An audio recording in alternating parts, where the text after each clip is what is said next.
જમાડો અને પુણ્ય બંધાય આ પ્રમોટ કરો, પણ જાતે ભૂખ્યા રહો ને પુણ્ય બંધાય દેટ ઇઝ રિડિક્યુલસ. આમ કહીને ઉપવાસની પ્રથાને વખોડતા હતા. હવે આજે બધા આને હું છે ને ડાઈમાના દીકરાઓ કહું છું. આ ડાઈમાના દીકરાઓ બધા બુદ્ધિજીવીઓ એ આજે બધા આરતી ઉતારે છે, આપણા ઉપવાસની આરતી ઉતારે છે. કારણ કે તમે જોજો intermittent fasting is very helpful, બહુ જ ઉપયોગી છે. ઇન્ટરમિટન્ટ ફાસ્ટિંગ એટલે શું? 12 કલાકમાં એક જ વાર ખાઈશ ઉર્ફે એકાશનું, 24 કલાકમાં 2 જ વાર ખાઈશ ઉર્ફે બેસનું, એક વાર ખાધા પછી 12 કલાક કશું નહીં ખાવું ઉર્ફે 24 કે 23. તમે સમજ્યા? ઓલ્ટરનેટ સોમવાર, બુધવાર, શુક્રવાર, રવિવાર, મંગળવાર, ગુરુવાર ઓલ્ટરનેટ ખાઈશ દેટ ઇઝ વર્ષી તપ. તમે જે લાવો એ લાવો. આ તમને ઇન્ટરમિટન્ટ ફાસ્ટિંગના તમને પ્રયોગો બતાડું, તમે ચેક કરજો. હા, ગૂગલ તમારા માટે કલિકાલ સર્વજ્ઞ છે, તમે ચેક કરજો અને તમને બધું મળશે અંદરથી. This is what I am talking about કે આ બધું અંદર આવે છે. આરતી ઉતારે છે અત્યારે આપણી, બહુ જોરદાર, બહુ જબરજસ્ત. હમણાં આપણે પોતાને આશ્ચર્ય થાય, આવી રીતનું ઇન્ટરમિટન્ટ ફાસ્ટિંગ બહુ ઉપયોગી છે, તમારા હેલ્થ માટે સૌથી વધારે કામનું છે. હવે આજ બધા મેડિકલ ફિલ્ડના નિષ્ણાતો, બુદ્ધિશાળી માણસો એ બધા ઉપવાસની આરતી ઉતારો તમે લોકો, તો કે હા કેમ? રિઝલ્ટ જોયા. હવે 360 ડાયાબિટીસ લઈને આવેલો, ઉપધ્યાન કરે 140 થઈ ગયું. હવે એમણે 4 વર્ષથી ડોક્ટર 4 બદલ્યા, 4 ડોક્ટરની દવા આપી અને જે અસર થયું તે, અને ડોક્ટર અરિયંતની પ્રમોટ થયેલી ઉપધ્યાન નામની કેપ્સ્યુલ લીધી, ડાયાબિટીસ 140 પર આવી ગયું. હવે આવું તો કંઈ થયું નહોતું. કર્યું શું તમે?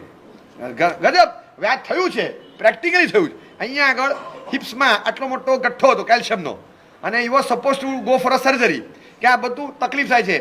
ખમાસમણ તો ઠીક છે, પણ આમ બેસવા ઉઠતામાં અહીંયા જ્યારે ઘર્ષણ આવે ને ત્યારે એના હિપ બોલ પાસે હતું. એ ભાઈ એટલા અકળાત હતા. અમે શાહપુરમાં ઉપધ્યાન હતા. ભાઈને કીધું તમે બેસી જાઓ. ફોર્મ ભર્યા પછી ના પાડી. મને કે સાહેબ સર્જરી આવે છે, 2-3 મહિના પછી કરાવું છું, ઘરમાં એક પ્રસંગ છે. એટલે એ મીનવાઇલમાં એમને મન થયું અને ત્યાં બેસી ગયા 35 કરવા માટે. એ ભાઈએ 35 કરવાનું હતું. 61 વર્ષ આસપાસની ઉંમર હતી. 35 કર્યું. 5 દિવસ સુધી રોજ 5 ખમાસમણ ઊભા આપે. પછી ખુરશી પર બેઠા આમ કર્યા કરે. પછી 2-3 દિવસ ગયા, 5 ના 10 કર્યા. 10મા દિવસે એમણે 50 ખમાસમણ આપ્યા. પહેલા 10, બીજી વારમાં 10, ત્રીજી વારમાં 10, ચોથી વારમાં, એવી રીતે 4 વાર હું 25 અપાવું. એમણે દરેક વખતે 10 12 આપી 50 ખમાસમણ મેં બેઠા આપ્યા, 50 ઊભા. 12 દિવસ પછી 100 ઊભા આપ્યા અને આખું 35 પૂરું થયું. અને એ પછી પાછું રિપોર્ટને બધું કઢાવવાનું. થોડા દિવસ પછી પેલો ગઠ્ઠો ગાયબ. પેલો ગઠ્ઠો હતો, એક દેખાય જ નહીં. ડૉક્ટરનો પહેલો સવાલ હતો કે તમે મને કીધું પણ નહીં તો કયા ડૉક્ટર પાસે સર્જરી કરાવી? તો કે મેં નથી કરાવી. તો કે શું મજાક કરો છો? એક જ લેબમાં, એક જ મશીન પર, એક જ ડૉક્ટરના ક્લિનિકમાં પાડેલા 2 ફોટા, 2 રિપોર્ટ એને મને બતાવ્યા. એની ગેપ ઓફ 3 months. મને કે આ જુઓ સાહેબ, આ નવેમ્બરનું ને ફેબ્રુઆરી, આ જુઓ, આ ગઈ એ ગઠ્ઠો ગયો ક્યાં? ઓછી રે. ક્યાં ગયો ખબર નથી. હવે આ જોયા પછી બધા કે યસ, વેરી નાઇસ, બહુ સરસ છે, ઇટ્સ વેરી નાઇસ. પેલા બધા લોકો મજા કરતા હતા. રિઝલ્ટ જોયા પછી બધાની પાસે વિઝન આવ્યું, બધાની પાસે. હું તમને કહું, તમે ખાલી છે ને ખમાસમણ, મિચ્છામી ખમાસમણ નિયમ જાણી જાની સીએમ થઈ નોંધાવી. આ ખમાસમણ તમે રોજના આપો છો. આ ખમાસમણ ઇટસેલ્ફ છે ને બ્લોકેજને પ્રિવેન્ટ કરે. એ ખમાસમણ એટલું મહાન છે, એ બ્લોકેજને પ્રિવેન્ટ કરે. કારણ કે ખમાસમણ આવે એટલે from toe to head to toe, check ઉપરથી નીચે આખી બ્લડ સપ્લાય થાય. કારણ આમ જાય. ઈચ્છામી ખમાસમણ નિયમ જાણી જાની સીએમ થઈ નોંધાવી. એટલે બ્લડ ટ્રાન્સફર અહીંયા સુધી થાય, બ્રેનને હાઈએસ્ટ મળે. કારણ કે બ્રેન નીચે અડે છે, આ મગજ આમ નીચે સુધી અડે છે, એટલે આમ ચડીને પાછું પમ્પિંગ નીચે સુધી જાય, પાછું રિવર્સમાં આવે.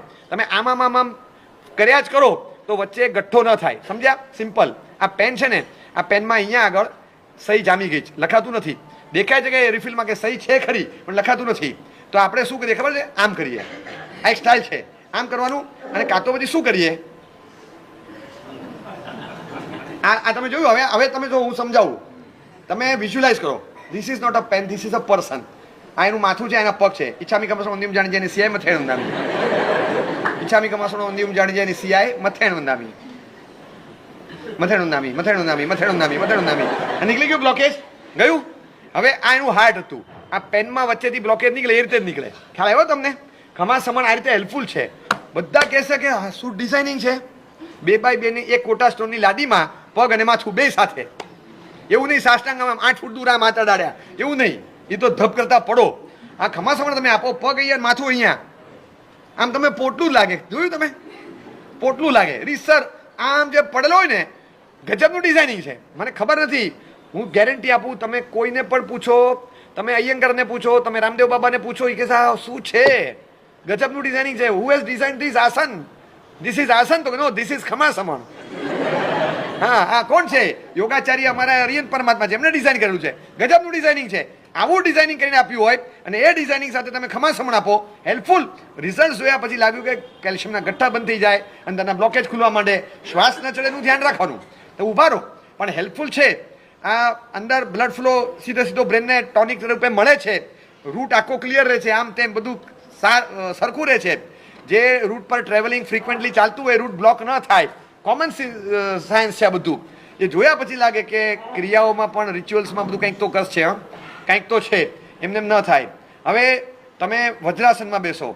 વજ્રાસન તો આપણું એક વન ઓફ ધેટ આસન. વજ્રાસનમાં બેસો એટલે સૌથી વધારે પાચક રસ જરે. હવે એ વજ્રાસનને હવે બધા પ્રમોટ કરે છે.